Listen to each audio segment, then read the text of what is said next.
Alright, so now I got the car running and it's automatically, I got it to the point where it's pumping out the gas on its own. And it was about a gallon of bad gas, so I'm taking about a gallon out.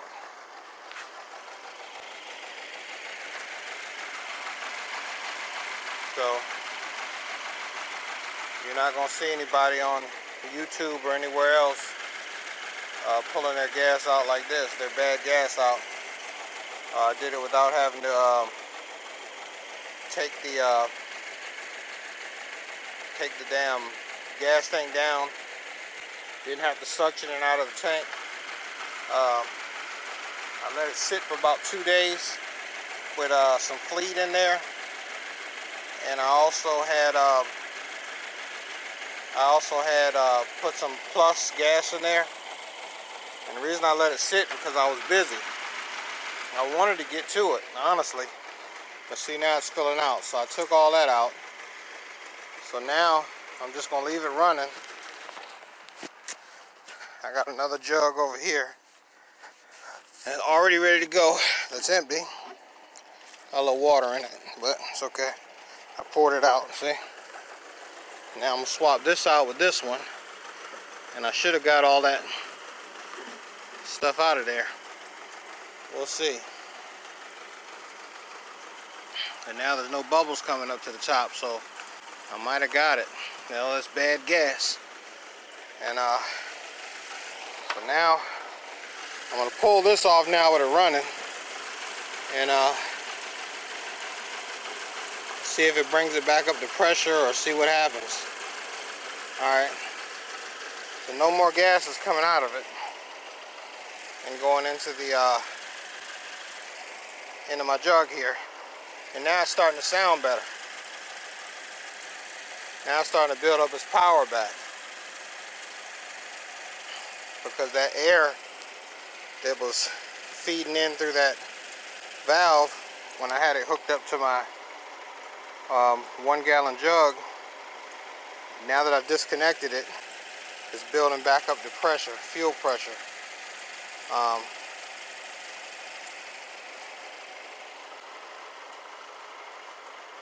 And that's great. That is wonderful. So if you guys are thinking about, you know, you get some bad gas in your vehicle, you know, I pumped some of it out, and on the HHR.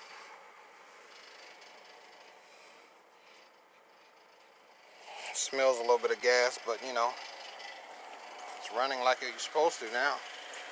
I'm just gonna let it run for a while, and put the cat back on the fuel rail. And I mean, it might run across a bad patch of air or in the tank every now and then. It might shut off, I don't know, but for right now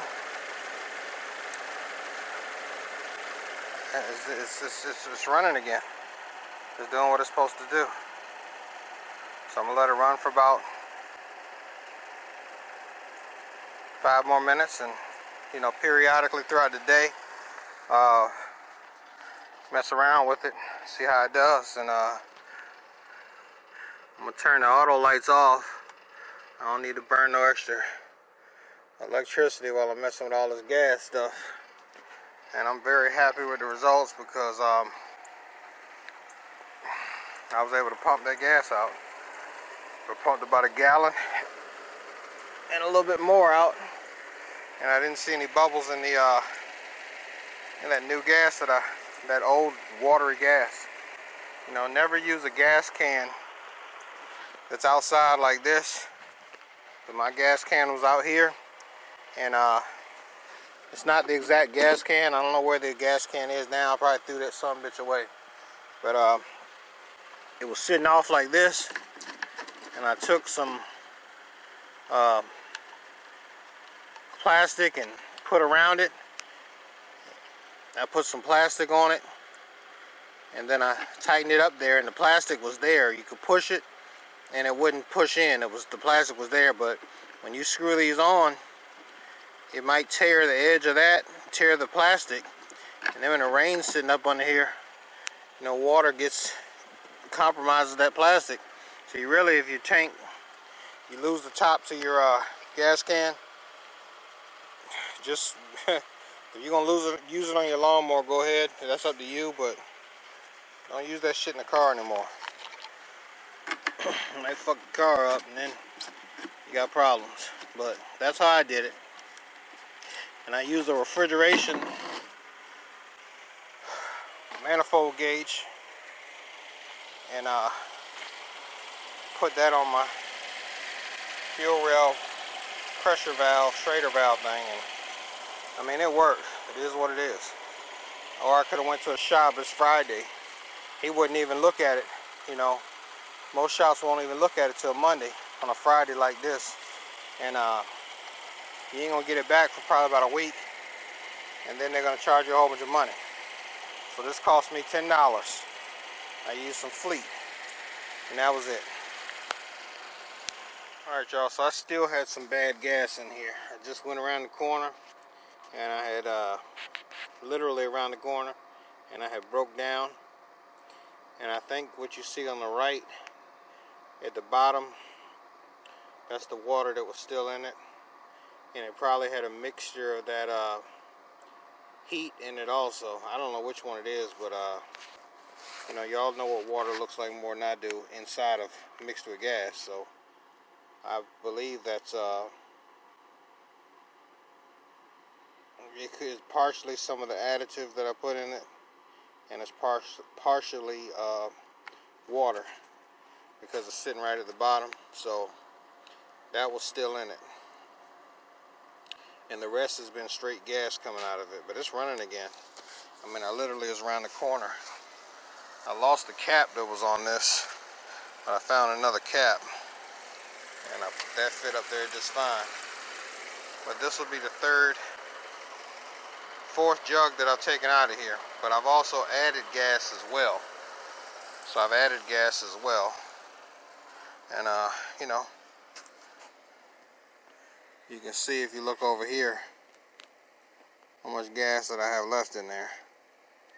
I'm trying to get the rest of that gas out, so that's what's going on there.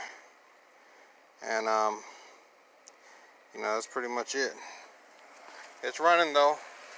I mean, I didn't expect to be sitting on the side of the road, but I was able to get it running and get it partially. I had to walk through the woods. Look, I was way over there.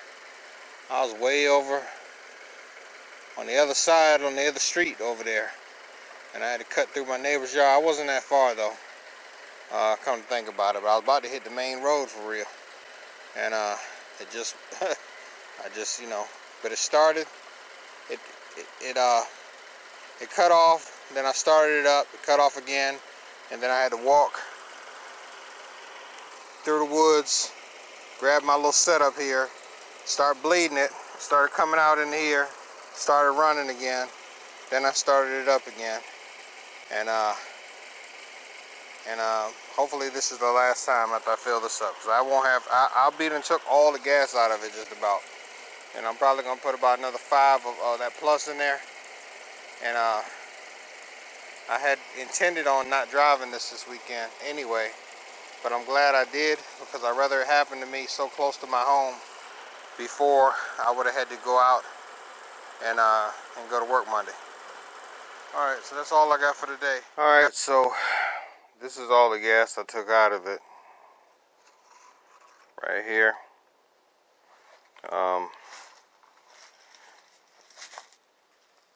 As you can see, the gas is well, I should hold it up a little bit better, I can show you. Now this jug here had some other stuff in it, so that's not, that stuff floating around in there was already in there from something else. Had some nails and shit in here.